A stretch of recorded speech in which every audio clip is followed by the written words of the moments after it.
અમારા બાપ દાદાએ જે પણ ધરણા પ્રદર્શન કર્યા હશે, અમે હવે યુવાનો તૈયાર નથી. હવે સરકારને અમે સીધી ને સરળ ભાષામાં કહેવા માંગીએ છીએ, દેશનું 29મું રાજ્ય અમને ભીલ પ્રદેશ આપી દો, અમે અમારો વિકાસ કરી લઈશું. એની રાજધાની અમે કેવડિયા બનાવવા જઈ રહેલા છે અને અમારા સમગ્ર આદિવાસી સમાજનો અમે વિકાસ કરી લઈશું.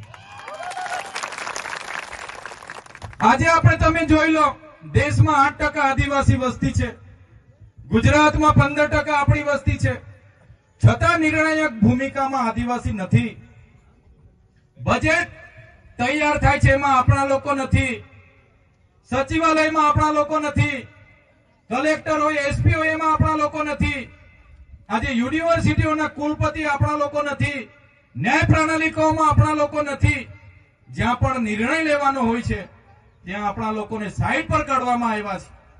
કરોડો અબજોના બજેટો બની જાય છે, પણ ગેર આદિવાસી લોકો એ બજેટો સગે વગે કરવા અને મંત્રીઓના હાથા બનાવીને, અહીંના ધારાસભ્યોને હાથા બનાવીને, સાંસદોને હાથા બનાવીને અહીંની જમીનો આજે લૂંટાઈ રહી છે.